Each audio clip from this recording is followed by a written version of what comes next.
Reunion. Hello, y'all. I was selling crack on the Prodigy and the hell and back. But no confusion, it's a reunion. Hello, y'all. Welcome back. Your murder here. Counting money. He said, Camron, the hell with that. I'm only here to shit on niggas and piss on bitches. Welcome back from the jewelry and bikes, nigga.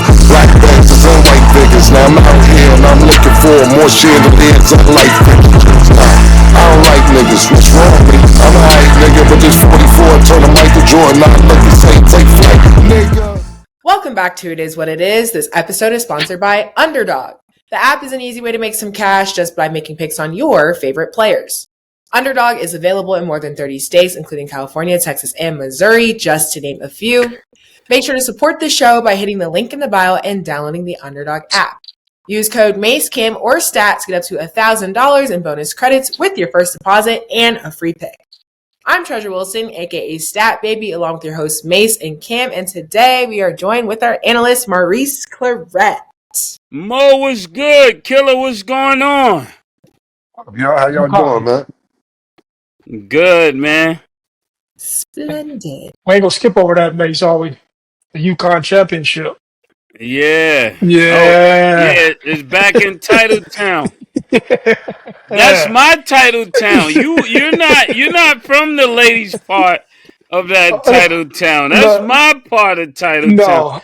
But we will accept you. We will accept you, Mo. If you want to transition over now, you UConn ladies, come on. You know, we're in the same building. You in. No, we're in the same building. Practice in the same building, eat the same corridor, all that. You know, it's the same. It's all the same. It's Title Town, baby. So I've been waiting all week to say that to you, brothers. Crazy, man. Yeah, Kim, what are your thoughts? We're gonna let this Hey, Stat, don't move on to the topic. I was thinking about him. I was thinking about you. This is actually a show outside of myself that takes no accountability or anything that they say. Nobody. This is the lack of account. This show is really the lack of accountability outside of myself. Nobody takes accountability. The no accountability report. The no accountability report. Hey, I actually seen Mo talk. I don't know if it was Trista online. I think it was Trista. He's on. I don't know if it's group text or on line, but Trista actually gave Mo the ammo to say that this is 3 titles in a row for UConn. It was a group message. I say, yo, come on, Trista. man. This is crazy. I say, they three-peated. I say, yo, this is crazy, man. Mo haven't been with us. Mo have not been with us. Mo was over there with what's his name? You know, Danny Hurley. It's the same all building. Of those guys. I get it, Mo, but listen. I get it because I got breaking news too. So what's the breaking news? I'll save it because I don't want to trump your time. That's what I'm saying when the no accountability show. Everybody that win, it don't matter who wins, Mase says us. Like the accountability for the show is very low. It's a low accountability. The bar is low. Killer, you know how you speak of what pink horsepower, you're not just a client, you're the president, you know? No, the thing about it isn't me. I actually go to when people say this. I'm just repeating the fans. They say that we have a low accountability show. When it comes to accountability, we are slacking on integrity when it comes to accountability, man. Yeah, but congratulations, Mo. I give you that because I don't think Mace ever been to the University of UConn. I just want to tell you. Killer, that's crazy, Killer. Killer, that's crazy, Killer. I'm asking you a question. Have you ever been to UConn? You could. I don't know. I'm just asking. Alameen, Killer. I go way back. Mo just jumped on this UConn thing. I go all the way back to Khalid Alameen. I go back to Sue Bird. I was there before Tarasi got there. I welcomed her in. I welcomed her in, Killer. I welcomed her in, Killer. I just asked you one question that you can't answer. You All I know, asked was one. I only asked was Killer. one question, man. I didn't ask a bunch. I don't have time for this. I don't have time I for think this, right? I think we got the answer. Yeah. Right. You know when somebody starts getting louder to like prove a point? That's what that was. But much love, Mace. I'll give Cap Mona congratulations, man. At least you've been Well, on the campus of the University of UConn, Mo. I give you the Cam, credit, I man. can't believe I can't believe you would think I haven't been to UConn. But Maybe performing or something back in the days. I'm just I'm talking about the sports facility. Have you ever been to the University of UConn? Let me Right. I'll ask one last question. Mace, what part of Connecticut is the University of Connecticut in?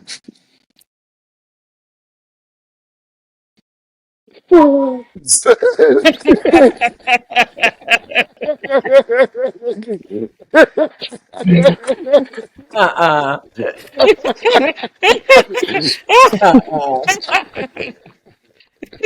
that boy good. That boy good. They don't have me trapped nowhere, nigga. Uh-uh. See, for your sake, we will Nick, that start boy listening. good, boy. That boy good. They ain't got him trapped. It's in his heart. It's in his heart. Nigga said home is where the heart is. Okay. Yeah. For your sake, Mace, Yeah, we're gonna you start. know. We're gonna start. Oh Uh, man.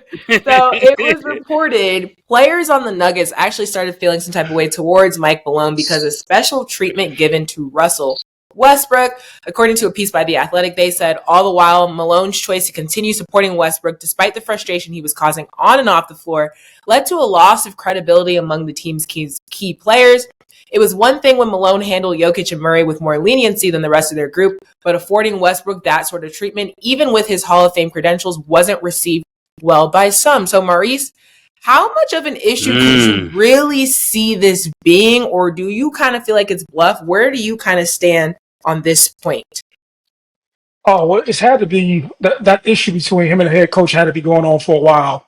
And I've seen it up close and personal where some coaches just don't have the personality to manage other bigger personalities. And, if you're a rookie or depending on how you got to the team, if somebody, chose you, recruited you, and, all of that stuff, when you've came and you've made your superstardom up under their guidance, it's easy for that person to have the influence over somebody like that. But when you're somebody like Russell Westbrook and you come in with a sense of entitlement, you come in that you're a veteran, you may feel like that you know more than the head coach. You get a little bit aggressive with him and he doesn't sort of push back or say anything initially just because he's trying to, for lack of better words, pause, feel you out. I can see how that, just becomes complex. And so at some level, I'm pretty sure the ownership looked down and they said, hey, man, it's the whole thing. If you allow it, you deserve it. And he's seen that Russell Westbrook was basically running the team. And he said, hey, if you don't have the balls to stand up for yourself, pause. I'll go ahead and get somebody in here who can, regulate and manage the team. And so I've seen it in different scenarios where people, they're in a position of authority, but they just don't have the position. They don't have the skills or the wherewithal to manage somebody who has a strong personality. So I'm pretty sure the coach will learn from it. But obviously, this had to be a thing if the Nuggets let this story get out and they're not contesting it. Yeah, when it comes to a championship team of this caliber and a guy like Russell Westbrook joins the team, he got to follow suit. He can't come in there and be no problem. And you definitely can't give a guy that kind of leeway that has never won. He's coming into a championship organization. He's coming into a championship atmosphere. And he has to follow suit. He's the guy that need the ring. That's why he's there. So when you have a coach that's looking into it and showing Russell Westbrook any type of favor, whether it's allegedly or not, even if it's perceived that way, it's going to cause discord in the locker room. And as a coach, once you lose the locker room, you really can't be the coach. So that makes sense why they would just get rid of him right away if he lost the the locker room, especially to Westbrook. If you're gonna lose the locker room, you lose it to Joker or you lose it to Murray, but you don't lose it to Russell Westbrook. And who is Russell Westbrook? You know, to come in there and try to show his personality. This is where he need to be his most humblest. I mean, most humble, because in this situation, he's the person that's going over there to try to win. So he need to be more so fitting in. And I know sometimes you got all these dynamic players that tell people, hey, man, be yourself. We need you to be Russ, but we don't need you to be Russ in a negative sense. We need you to be Russ high energy. We need you to be Russ trying to get a triple-double, doing some of everything. We need you to be Russ beating everybody down the floor, attacking the rim. You know, that's the Russ we need. We do getting rebounds, offensive rebounds, playing with high energy, but we do not need you talking to the staff crazy, because we were good before you got here, my nigga. This is definitely a come on, my nigga situation. I'm over here helping you and I get fired. Yeah. Like, come on, Russ. You know what I'm saying? I fool with Russ, but this is crazy. You know, you coming in here, you got to match what Bruce Brown did. You definitely got to match that. So if you're not matching that, definitely don't come in here and be no type of problem, especially to the Nuggets. It ain't time for that. I want to, before I say what I have to say, could you read exactly what you say, Stat? What they said? Yeah, so all the while, Malone's choice to continue supporting Westbrook despite the frustration he was causing on and off the floor led to a loss of credibility among the team's key players. It was one thing when Malone handled Jokic and Murray with more leniency than the rest of their group, but affording Westbrook that sort of treatment, even with his Hall of Fame credentials, wasn't received well by some. So that's a report by The Athletic. What's treatment, though? Like, I'm not going to throw Russ under the bus because that's not being really specific on what happened. He said treatment on and off the floor. Was he holding the door for him, getting them more cookies than the rest of them niggas? Like, what? I don't really know what that means when you say special treatment on and off the floor, because Russell Westbrook may not have been doing anything. It may have been the coach just really liking Russell Westbrook, like it more than he liked anybody else. So Right. I'm not going to say anything bad about Russell Westbrook because I don't know what that actually means. Russell Westbrook may not have been doing nothing but being himself, and the players didn't like that. The coach may have liked Russell Westbrook more than he liked them, and the players may have been feeling like, yeah, we've been here for a minute, man. Fuck you all kiki and giggling with this nigga about it. We don't want the motherfucking championship with you, nigga. So you all friendly with this nigga, and we been here. But Mike Malone has an aggressive style of coaching. You could tell in his post-game and pre-game interviews and everything else. There's several clips that emerged in the last couple of days where Mike Malone has been sold at the podium saying, I'm not here to be these guys' friend. I have to give them a harsh reality, whether they like it sometime or not. I'm not here to do nothing but coach the team. You know, I know it's all sound bites because they're going to pick all the worst sound bites they could get, being that he's been fired. But that's just the way it's been, his coaching style from what I've seen. And when I seen the Joker asked about him being fired, Mike Malone actually was like, pardon me, the Joker actually was like, well, it's business. People come, people go. It seems like Joker didn't really give a fuck. And they asked him if he talked to ownership about it. He said that they called him and told him that Mike Malone was not going to be there. And he just had to accept that and kept it moving. I don't believe that for 1 second. There's no way in the world that I see ownership calling the Joker and saying, yo, Mike Malone is going to be fired. I see you at practice tomorrow. I just don't see that. I can't see that. And especially with 3 games or 4 games left in the season when he actually got fired. I like the Joker's attitude. He's not going to talk. He's not going to blow up the spot. He's not going to make it a big deal. But if you're going to sit there and lie a nigga's face and act like you had nothing to do with it, that's what you're doing. But I dig it. He's not, like I said, Joker's not outspoken. He's not loud. You could tell his nonchalant attitude. He wants to go home after the season. He's not going to run his mouth. But there's no way in the world that you're going to get me to believe that the Joker didn't have nothing to do with this. And I'm not actually saying, yo, fire that nigga. But if you telling me the ownership didn't call and say, yo, what you think? We can finish off this season without Mike Malone? Or should we wait till the all season? Or should we keep him? And Joker had nothing to say.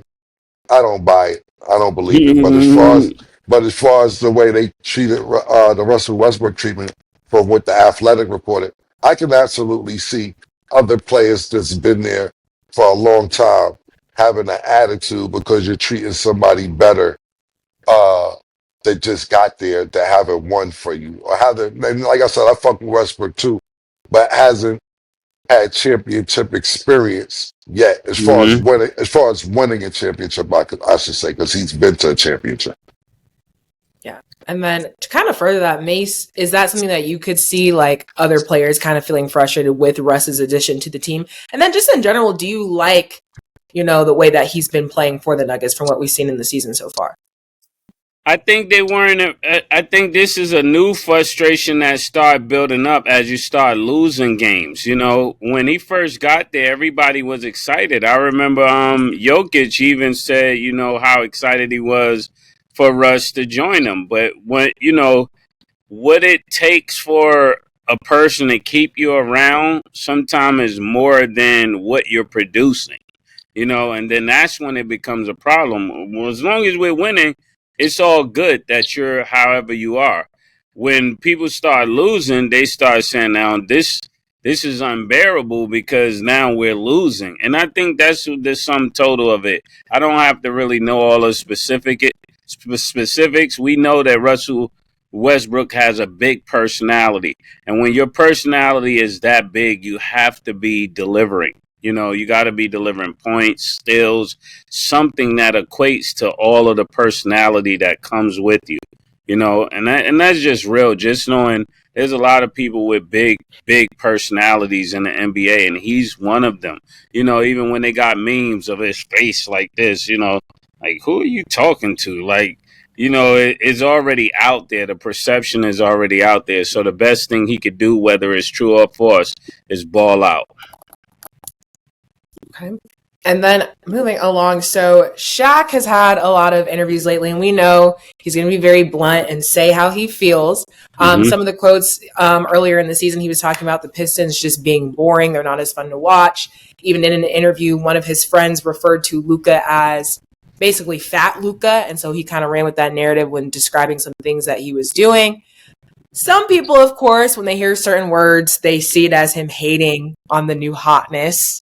So, Maurice, in your opinion, what do you think is appropriate criticism and what do you think is hate? Because coming from Shaq, people interpret things differently. But how do you interpret it? Yeah. So when it comes to Shaq, he's definitely qualified as a player from being dominant, winning championships, just all the stuff that he's done over the years to, create his brand and everything. He's qualified to speak on guys. But I think that they're just with some people, when people hold them in high regard, they just don't want to hear them speak as harshly about people. I think that's part of it. I've heard some of it, and some of it, the tone of it sounds like hate. Sometimes niggas be getting old, and niggas just be hating on niggas, and it be Shaq. It can be anybody. Shaq don't get a pass from me. I could just tell like the tone when some of the stuff when you start talking about people and you start talking about their money and what they're getting paid, really that ain't none of your motherfucking business. You know what I'm saying? I think there's a lot of stuff that you could talk about that's like that you can give criticism to. And then I think it's a lot of people got a lot of feelings towards Shaq, but they just don't not really say to him. He caught flack with that Papa John stuff. I think dudes are forever looked at as weird. Once they start pumping man in the butt. And these are my opinions and my voice. It is what it is. It's just my interpretation and my opinion of what I've like had towards Shaq over the years. And he could not give a fuck about what I say, and that's cool too. But I think like these are just some things that when Shaq says stuff, people be like, man, get the fuck out of here. What I'm saying? Just be an old school nigga, watch the games, lend your opinion to where you have it. But that's just my opinion. Some of it comes off as hate. But I think a lot of people have a lot of different feelings towards Shaq, towards Barkley, kissing the ref, and they put these dudes in a different bucket and just don't take them serious. But, Shaq is also somebody who got, called out by Kobe, about being lazy. So who are you? You are not the authoritative voice on the high level of discipline and the extreme nature it takes to be, what Jordan and Kobe are with that Mamba mentality. So that's my take on that situation. Now, what was the question against that? Because Mo gave a great point. Yeah. So basically, in your opinion, what do you think is considered appropriate criticism versus hate? Because when Shaq says it, it's kind of interpreted in different ways. So what's your take on that? Yeah, I think this is something that I've been paying more attention to as well as myself, because when you think of like Shaq or any person that people probably grew up looking to, the criticism comes across different, because these are people you're almost getting criticized by a person you admire. So it is a weird situation, because I remember, just first getting into music and niggas would say stuff about me, and I'm like, wow, I used to look up to this nigga. It felt crazy, because you like, yo, this is such and such. Like, I used to dance to this nigga music. Now this nigga is critiquing me like I'm better than him. So I know that feeling. I know when KD says it. I see it when Tatum does it, says it, and just countless other guys. But when Shaq does it, it like Mo says, sometimes the undertone is mean spirited. It's not about the basketball. It's about something else. And I think when people, not Shaq is doing this part that I'm about to say, but when people do things such as that, it begins to come across like misusing the platform that we have. Like when we have a platform to give our take, but the take should never be underlined with an ulterior motive. Like, I'm saying this, but I'm saying this to create this over here, or I'm saying this to get a response back to you so I could stay on the air or be relevant for 5 more days. I think that's the misuse of the platform that you're really speaking of. And I don't think that's what Shaq is doing. I think it's honestly just how Shaq feels. But I think other people do it the way I'm talking about. Yeah, the way what Mase just said is actually really really accurate on a lot of points. I remember when I was creating the show, and I was just thinking like, I want to deliver a show or opinions to where how niggas talk, how we talk.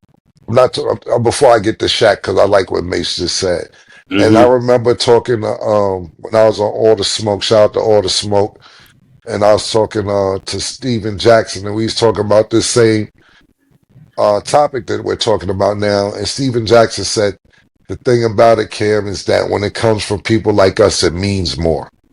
So therefore, niggas take it more personal than somebody else who may not have been in the urban community that they didn't look up to, like Mase was just explaining. Mase was really spot on and accurate what he was just saying. Because I remember Nas dissing me and for no reason, and I'm like, Nas, what did I do to Nas? Like, I love Nas growing up. Nigga trying to diss me for what? What did I do to this nigga? And I was like, and I remember really, and I remember sitting there like, cause of the personality I have and the nigga I am, or the nigga growing up, and I'm like, am I about to go to war with Nas, my nigga? For what? Like, cause I can't just let him say that. Like, I can't let a nigga just think he can say it, but it's Nas. Damn, bro. Yeah. Let's do it. You're a killer. Not to cut you off, but this gotta go with this point. Me and you wasn't even speaking back then, and I saw the nigga Prodigy, God bless Prodigy. He said, well, if you like that music like Max B and Cam and them niggas, and I was like, what? I wasn't Yeah. even talking to you back then, and I was mad about it. Like, yo, these Queens niggas better chill out. But shout out to Mobb Deep. But Yeah, I yeah. felt how you felt, you know? Yeah, it's Like, like, what? well, yeah, like these was niggas that we was listening to, like where that came from, and then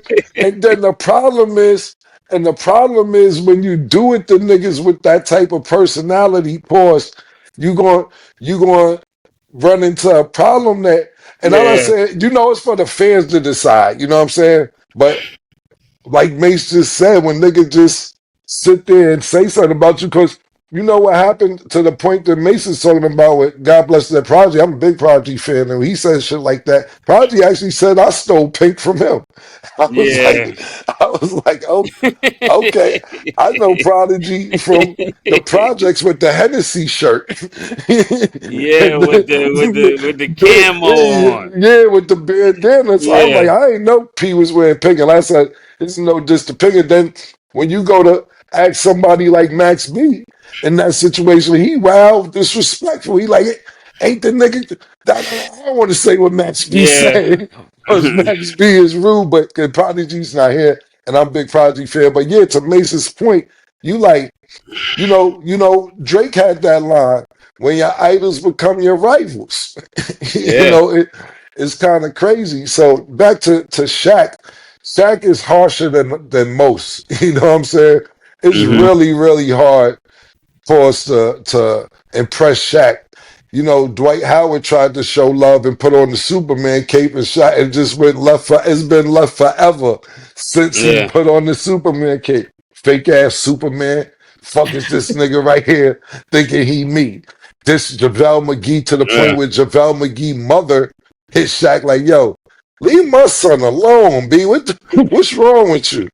Then I remember actually after a game on TNT with Donovan Mitchell, uh, had a real good game. I'm not sure if he was on Cleveland yet. I believe he was still in Utah, Yep. and he had a really, really good game. And Charles and Kenny and them was talking, and then we got the Shaq. Shaq said, I think you're good, but you're not good enough to lead a team to a championship. And Donovan Mitchell was just sitting there like, okay. Well, Like he okay, did, you know, like he yeah, did. yeah. And Donovan Mitchell was cool about it. He's like, okay, I feel you. Like, he's like, we have to say that. So I'm like, all right, whatever. Because at that point, and Donovan Mitchell still haven't won. But when you deal with somebody like Shaq, Shaq has three titles, three peated, three MVPs, tight finals MVPs in a row. Went to Miami, got a championship. So, even on their show, and I know they joke a lot, but I seen Shaq actually get into it with Barkley when they're going back and forth, and Shaq is like, you don't, and Shaq told Barkley, listen, you please be quiet right now because you don't know what it takes to repeat. Me and Kenny knows what it takes to repeat. You don't have an idea what it takes to repeat. So Mm. so please be quiet on this segment.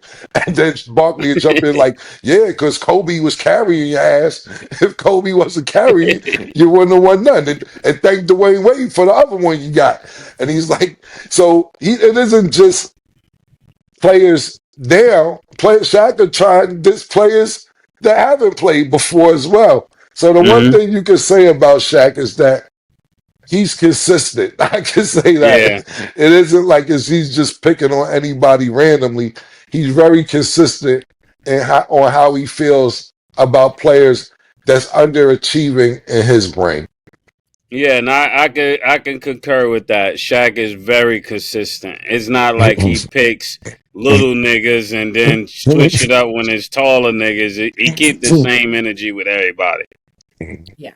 So to you guys' point, I'm going to ask all of you guys this. Do you feel like favoritism is okay in certain situations? Because when you guys brought up those points, like the messenger does matter. Like even like all three of you guys here, like obviously I very much respect all of you guys. So if y'all told me something, I might feel some type of way, but I can receive it because I know you guys aren't trying to bash me. So in these type of cases, like, is it okay for him to be like, like, should he kind of warrant like, this person's good, but this, or should he just say how he feels right off? Because it does come across as a jab a lot of the times to different players. And Maurice, I'll let you answer this first. And listen to me. Everybody can be skilled with words, right? Shaq used to rap, entertain, and all that stuff, so he has a vocabulary. And he can be witty with words. But to me, he chooses to say stuff and do stuff that way. And I just think it's from like a sucker's perspective on some level. That's just my opinion, though. Just because if you didn't want to deliver the message hard, if you were really trying to help somebody, there's a way to deliver a message 1,000 different ways. And if you keep on hearing that the way that you're delivering a message is rubbing people more the wrong way, than helping them, then you're not actually accomplishing what you're looking to accomplish, right? And so that's just my opinion on it. That you can be crafty with words, and people choose to say what they want to say, and it's like it's fake bully shit. I don't know. I just don't like fake bullies. That's probably my undertone. I just hate fake ass bullies. Mo, you got something against Shaq. Keep going though. Yeah, I do. Yeah. That's what it's giving. It's given. That's how they say it's that. It's given. He got something against Shaq. Man, listen to me. Like I was trying to be crafty with words. Like it's just fake bully shit, bro. It's just, man, get the fuck out of here, nigga. You know what I'm saying? That's how I really like. You know what I'm saying? That's how I really feel towards him. Like, oh my, like, listen to me. You're like, okay, you done made all your bread.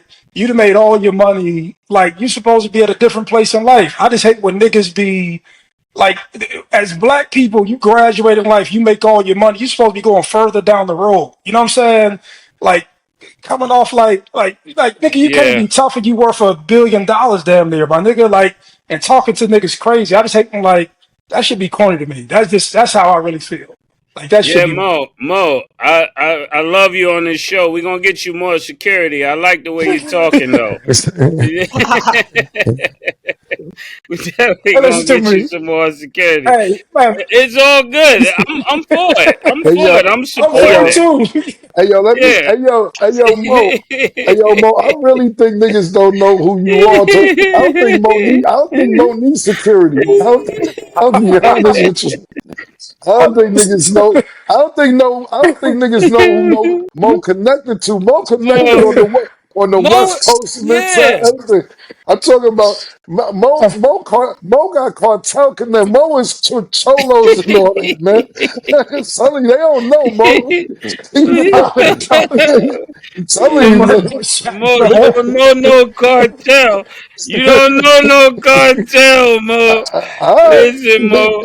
Listen. All right, niggas better do it. Nigga, I'm telling you now. I'm telling people for real, all jokes aside, niggas need to do a real background check on who Mo is. I'm civilized, man. Hey, Mo.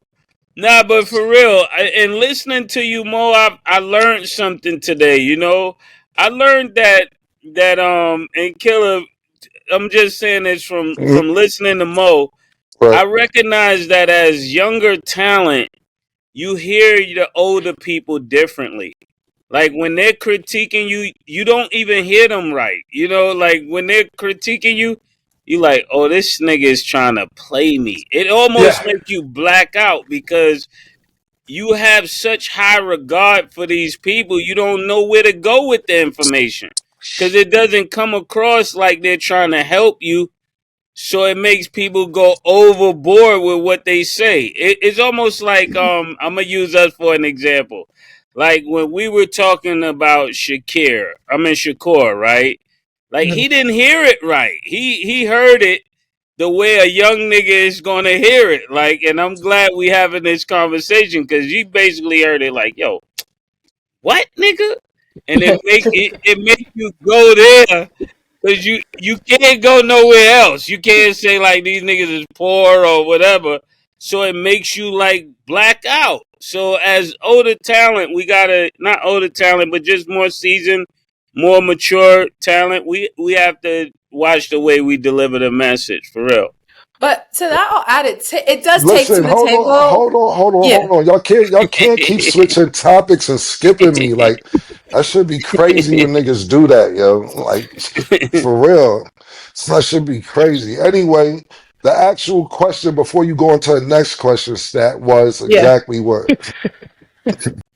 I was basically just saying, do you think that there's a different way to go about it? Because I was saying, I respect y'all. I'm expecting a certain type of way for it to be told. Do you think he should change it up or just be blunt about it? Nah, like I totally disagree with what Mase just said. And like I get what he's saying, but we didn't start this show caring about being responsible about what niggas be thinking. You know what I'm saying? Like, yo, if niggas is changing up and getting a little softer, that's not what I came here for. I'm not here for niggas' feelings. The same way that niggas had this, I said, and niggas like May said, I dig it, and what he's saying is not wrong. He's absolutely 100% correct. I'm just not with that. You're in the public spotlight. You have a problem with niggas saying, oh, well, because that's just being in the public spotlight. You have to deal with it the way you deal with it. And that was a great example what May said, because I totally think he's spot on with the Shakur shit. He said, yo, fuck is these niggas talking about? But that's back to what Steven Jackson was just saying. That Yeah. when everybody said the same thing about that fight with Shakur. Everybody, but when it comes from me and Mace or Mace and myself, it means more. Or who the fuck is they? Or this, that, and the third. Because the first thing Mace said, he blacked out. Who is they? They don't got the best podcast, bum ass shit. This, that, and the third. And people use sound bites too. Like for instance, in that scenario with Shakur, they was like, they took a sound bite and he's like, "Yo, we make more money than you." Da da da da da. And people like, oh, now y'all bragging about money, this, that, and the third. No, that was a soundbite. The only reason that I said that because I was responding to what he said. He said, little podcast, bum ass podcast, that little joint, who cares about it? I'm like, I was some bum ass little joint when this is what we doing. So it wasn't really about a money thing when I said that. It was more about him down to downplay what Mason myself Yeah. had going on. But what I will say is this is that some athletes, what happens is they get offended. I remember the same thing with Cam Newton. When Cam Newton was shooting, I wouldn't say shooting, where he was more opinionated, trying to say, why would people want to, and I'm wording it a little differently because I don't remember what he said verbatim, but I just remember him saying that, yo, why would people want to hear about football from Cam and Mace more than they want to hear from somebody who played football? And it's like, yo, because we're giving an honest opinion. We may not know the X and O's as good as Cam Newton, but that's why we bring in a Michael Irvin or OJ or Antonio Brown or somebody that can add more context to our actual opinion. Just because you didn't play the sport, that doesn't mean that you can't talk about the sport better than somebody who actually played the sport. Just because you played the sport, that doesn't mean that you're very good at talking about what you used to do or what somebody else is doing in the same sport that you played. Period. So you have to be creative with delivering the message. But as far as delivering a message and more careful about it, I leave that to Mace because I'm not gonna be more careful about it. I'm actually gonna be Hey, this I'm not gonna person. be careful at all. I'm just letting you know I understand. I'm just letting you know I thought about it. I gave it thought, and then I said I'm not going. Like the Wolf of Wall Street, they almost had me. I thought about quitting. Yeah. To that point, I was gonna add that's kind of what makes y'all because we're not really expecting it to be like we're expecting y'all to address it how you do, which you do, but also I think it takes like I don't want to call my generation soft because it's my generation, but it also takes actively listening to what the message is being said. Like I think everybody is so quick to be on attack mode when it's like you're not even necessarily being attacked. Like I'm just saying it how it is, and if that's how you, I don't want to say that's how you receive it, but if that's how you listen to it and it's heard, you're going to go based off of that without even fully listening to the message. To be totally honest with you, my personal opinion on this topic as far as people being offended or feel a way about people's opinion.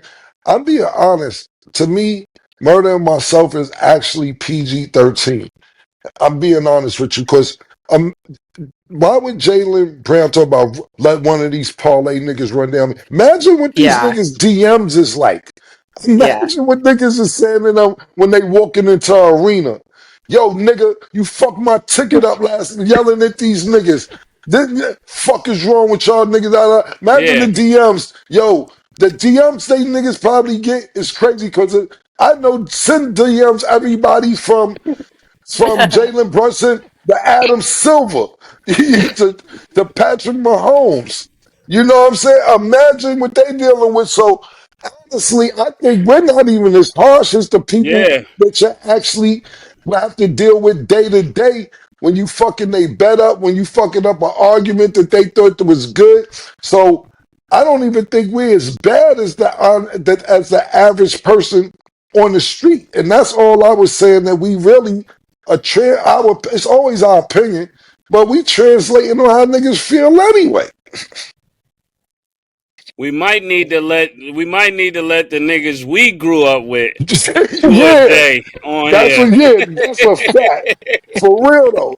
Seriously, that's a whole let them niggas come up here.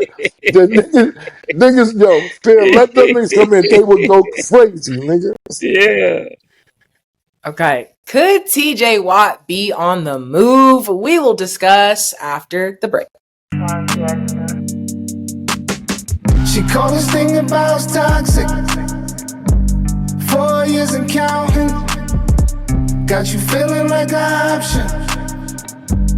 Maybe I'm my own problem, babe. She tired of hearing I don't know. My stubborn in me won't fall. Dealing with this thing called trust. But she really thinking about it. She wanna be free. Welcome back. So now let's get into our underdog picks of the day. Tonight, the Clippers will play the Kings. Underdog has James Harden, Mase, at 24.5 points. Do you have him higher or lower?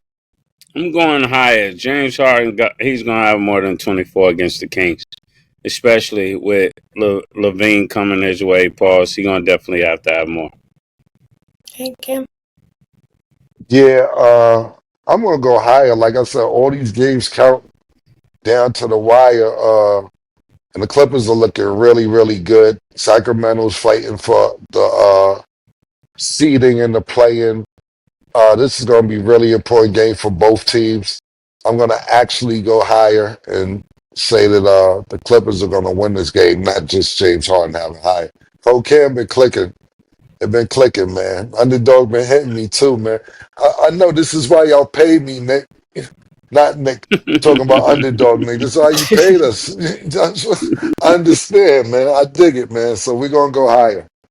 Okay, Sabonis is at 37.5 points, rebounds, and assists. Do you have him higher or lower, Cam?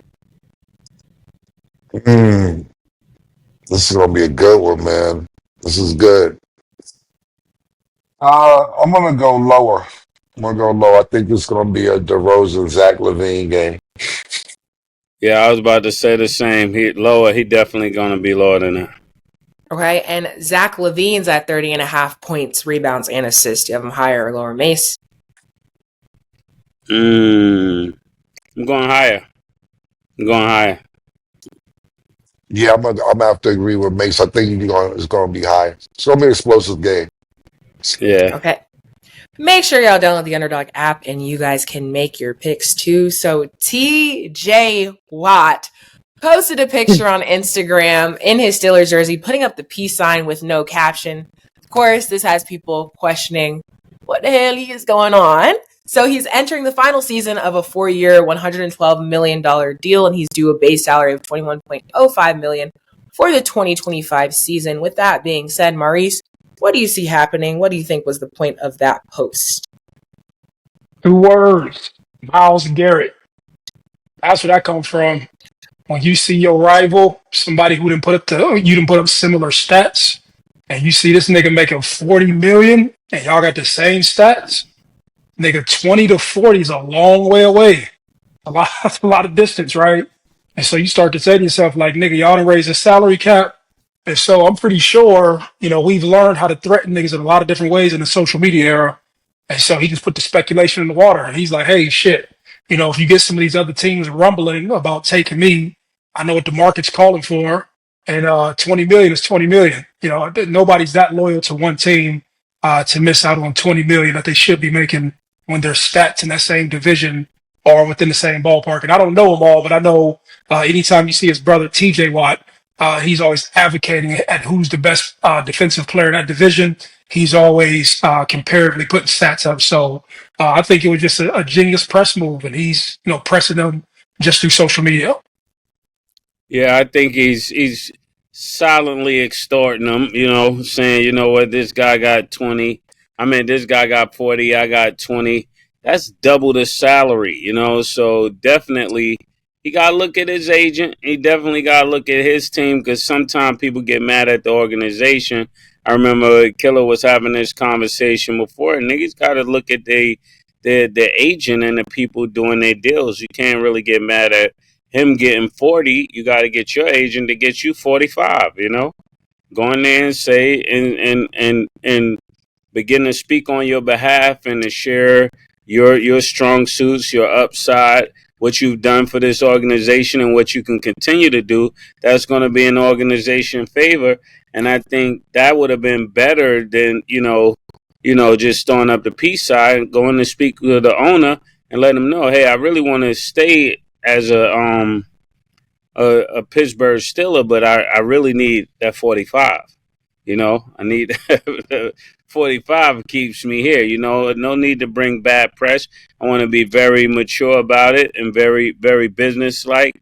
As a matter of fact, make it 46 because Christmas is coming up, and I think, stuff like that go a long way with owners and stuff like that when you're able to talk to them in that way. He might end up with 47. Who knows? Look at Killer. No, I was. This is what I was saying, man. Like when I was telling Stat, I'm resilient, man. I'm getting titties flashed on me right now. It's crazy.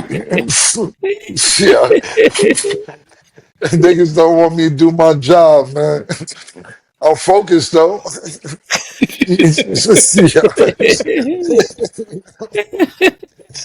That's wild. Anyway, this is like nigga said. This is a way to say. I think y'all guys use perfect analogies in both y'all takes. This is a silent extortion. This is saying what you want without having to actually say what you want. Yeah. and like nigga said, now listen, man. I like to watch all the Watts brothers for that matter. And I think they all good. Bosa too. Those are some of my favorite. Listen, ain't none of these niggas Myles Garrett, baby. That's just none of y'all niggas is Myles Garrett, B. And I think that y'all are really, really good, but you're not Myles Garrett. So if you get somewhere closer with Myles Garrett, a guy, then like Mase said, it's really about your agent. If your agent can get you more than what Myles Garrett got, that'll be amazing. But to get more than Myles Garrett is kind of crazy too. But it's all about what your agent can do for you. We've seen a bunch of players getting paid the last few years, no matter what sport it is, getting more than they actually deserve. So it's what your agent can actually do for you. But I take from the post a silent extortion. I think those are great words from Mase. Yeah. He might need to get Mama Love involved, Mama Love going there and slide him the note. 47. How do y'all feel about players being able to kind of like have their way to this extent? Because it's like TJ Watt can just post up a picture and now it's like this big buzz, this big conversation. Is he staying or is he going? Even down to the clips of like James Harden going around telling everybody that Daryl Morey is a liar. But then on the opposite end, you got Dennis Schroeder talking about, oh, NBA is like modern day slavery, but then he gets traded and doesn't get a choice. How do you guys kind of feel about the difference between like obviously highly sought off players versus, players who are good, but not on the same caliber, kind of being able to make those decisions through conversations, podcasts, posts, etc.? Oh, I think it's beautiful. If a guy has skill, he knows how to leverage it, You grow up in an age where you just see people being able to speak for themselves. But, there was at a time where people just couldn't represent their own thoughts. They had to speak through an agent. If they had some sort of tactic that they thought would work, you really couldn't get the message to who needed to hear the message. You couldn't defend yourself the way that you needed to defend yourself because you were just between so many people who had so many other relationships inside the circumstances. So, anytime somebody can advocate for themselves, speak for themselves, and whatever comes of it, comes of it. But you say to yourself that at least I had a chance to fight for myself or leverage my brand in a way. I think it's actually beautiful. I'm the person who advocates for everybody being able to operate as independent as they can in order to advance themselves. And so I enjoy what social media has allowed guys to do for themselves. Yeah, social media has made it where you honestly can extort people and I that's why I use that word, because if a person doesn't want bad press because of the internet now, you could put people in all kind of peculiar situations that won't work in their favor, and sometimes because of that unwanted press, a lot of people find themselves getting money they would no by any other means would not get. So it's definitely worked in a lot of people's favor. It's just a matter if they're going to be able to take it when that same negative press come back their way, is what I would say. But the internet has definitely leveled the playing field, because in some cases, because we didn't have the internet, there was a lot of people got away with a lot of things that allowed them to stay in power. And that's from football to entertainment to so many other everything, even the government. I could only imagine what life would have been like with Bill Clinton and the internet, So it's like the internet has saved generations. So I'm thankful for the internet. Yeah, I think y'all guys made some great points, but back to the actual point as far as athletes are concerned, I think it's beneficial for the ones that it's beneficial for, and I think that people who think that they're better than they are not beneficial for. Like, Yeah. if you're somebody like let's Watt, you can sit there, he's good, so he can do shit like this. Correct. But Mhm. but when you're Dennis Schroeder, you get traded to 19 teams in 4 hours. Now he ended up on a good team with Detroit. I think he ended up in a great place. But as soon as he said that slavery shit, he was gone in 48 hours. Bounced Yeah. around the diff pause to all type of teams. And like I said, luckily he ended up in a good spot to Detroit. But sometimes you can't say what you want when you're not that good. You should hmm be careful. So it's not always beneficial. You can also hurt yourself saying the wrong shit when when you don't have the cachet that you think you have. Yeah, But that's I'll a say good this point. to build on to that point, but just imagine if you're a young dude in high school and you get a chance to watch guys even do this, where you would have never heard this before. You would have had to give your message to an agent and you hope that he doesn't have something that he's working out with the ownership or general managers and just, like that's how that's the thing I love about it, that the younger guys get a chance to learn in real time and then they get a chance to take it a little bit further and advocate for themselves. And that's why people making all the money that they're making now, just because information is more accessible and then people show you how to implement it. Okay. And then last thing before we wrap. So we previously spoke about how Browns owner Jimmy Haslam basically say, having Deshaun Watson was a miss, which obviously I gave my viewpoint on that. I was like, I don't know if you can say it, but the owner can say what he wants to say. So Deshaun Watson had a little message that he posted in a workout video, basically saying, greatness comes when your back is against the wall. It's kind of better because you really got to lock in. You don't have anything pretty much to lose. And I feel like that's where I'm at right now. Everyone is doubting me. Everyone doesn't believe in me. And everyone doesn't think I can get back to where I was. But I know and I believe the work that I put in, that I believe in myself. Basically said that he's been channeling his peace and basically ready to get back better than he was before. Maurice, after hearing that, first, do you think Deshaun is a miss? And then what do you think of what he had to say? Are you expecting high expectations from him this season, or What do we think? Yeah, I hope that he, gets back to or gets to perform in a way that he wants to perform. To get back is one thing, but to excel further than that and to do more, you hope it, right? And so I just know as an athlete, you get the spirit of wanting to do well, but then there's like a reality that there's only so much that you can do yourself, right? As a quarterback, you still need to throw the ball to people; they still got to catch it. You still have to have a running back to put you in a situation where you get the coverage that you want. You still have to have defenders on the other side of the ball that has to stop the other team. And so I get the spirit in which he's saying everything that he's saying it. Because if I heard my owner, basically say, "Hey, I bought bad work and this shit ain't working out," I would feel some type of way. And that's basically what he said. At the end of the day, I would feel that way too. But I want him to get back just because I've been down and had to climb back up, and it feels good when you redeem yourself. So, in that spirit, I wish him well. But football is in a game where one person can just do so much, like basketball. In basketball, one person can influence a lot. But in football, there's so many different variables, and that goes, with a ton of things. And so that's my take on it. Yeah, I wish Deshaun Watson the best. I hope he gets back, but history just says he won't. Like when you think about the society that and the community that he's a part of, it's hard to achieve when the people at the top of your society and your community is not in favor of that success. When they make statements such as we are now I believe I bought the wrong work, as Mo would say. It's like they're not gonna work hard to use that work because they know it's bad work, so it's like if anything goes wrong, they're gonna be looking to replace them. Right now they're working on a person to come in if he doesn't recover. They're working on a person to start until he recovers.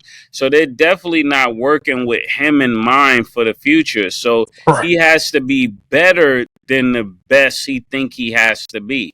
Because not only does he have to get better, he has to win the respect back, because the respect has been lost. That's the hardest thing to get back as an athlete or anything once you lost the respect, because you got to now go over and above what you thought was above. Because now what you thought was above is just what you need to do to get in the presence. Now you got to go over that to let them know I really mean what I'm saying. It's like a person that's been cool all the time. He almost got to go crazy to get people to stop playing with him. Yeah. So this is where Deshaun Watson is right now. He got to go beyond crazy to get that locker room back. Right now, they're off him. Yeah, that was a really good point. I think he made a key statement. He ain't nothing to lose because he definitely ain't losing no motherfucking money. 230 guaranteed, man. So he right. I'm already getting paid. Why not try and do the best that I can do? Yeah. But at the end of but at the end of the day, what I would say is this: like Mo is absolutely right. This isn't basketball. You need a lot of variables to be good at the quarterback position. Your offensive line, your running game, your receivers, Yeah. so on and so forth. And my personal opinion is, it isn't just ownership. I believe the city tapped out on him when they was booing him when he got hurt and they was taking him off the team. So I agree with Mase. When he has to not just do well, he has to do above and beyond, which was a great point. But even if that, where's your mind at? Like me personally, I'm not fucking with y'all niggas. Y'all niggas booing me when I got hurt. I'm saying, like, y'all don't fuck with me. I don't fuck with y'all. I'm gonna come here and do what I gotta do and bust ass, but I don't fuck with this ownership. I don't fuck with the city. I'm coming here to come to work. I'm not coming out to eat. I'm not going nowhere. Let me come to work and kick ass, because if you start kicking ass the way, crazy like Mace was explaining, I still can't fuck with y'all niggas, man. Y'all niggas boo me when I was injured and got carried off. I mean, Yeah. claps when I got carried off the field. I Yeah, it think for wasn't like he threw an interception and got booed. The nigga was hurt. yeah, not just hurt, carried off the field. They clapped. So I'm just saying, me personally, I'll see what happens. But even if he doesn't play well, I don't believe his career is over. I believe that he's just not fitting with that organization, and he may fit in with another organization. The problem is that if he doesn't play good and they want to get rid of him, who wants to pick up his contract? It's a very big contract, and nobody wants to pick it up, and that's going to be the problem. But it may be a Geno Smith situation, because it isn't like for Geno Smith, right? Just using Geno Smith as an example. Pardon me, y'all. My apologies. Just using Geno Smith as an example. Geno Smith did not really play good until he got to Seattle. He played okay from time to time when he was on the Jets or the other team he played for, other teams he played for. But when you actually got to see him flourish was in Seattle. The thing about Deshaun Watson, we seen that nigga be a fucking superstar before. He's just not playing good in Cleveland, and it's not working out.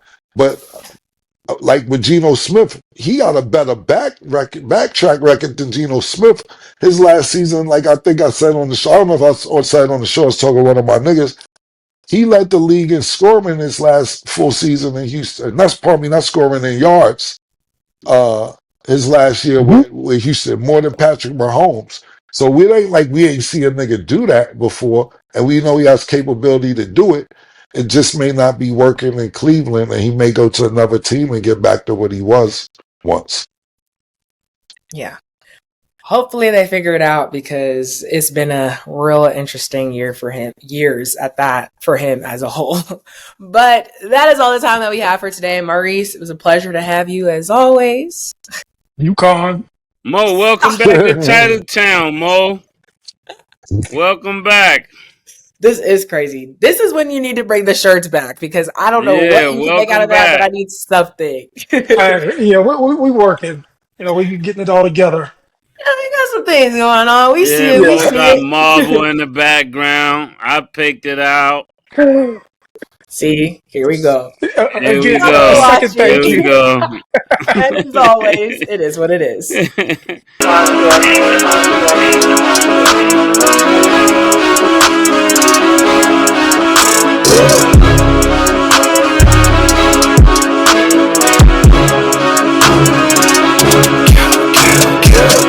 What you want, nigga? Everything, nigga, super size.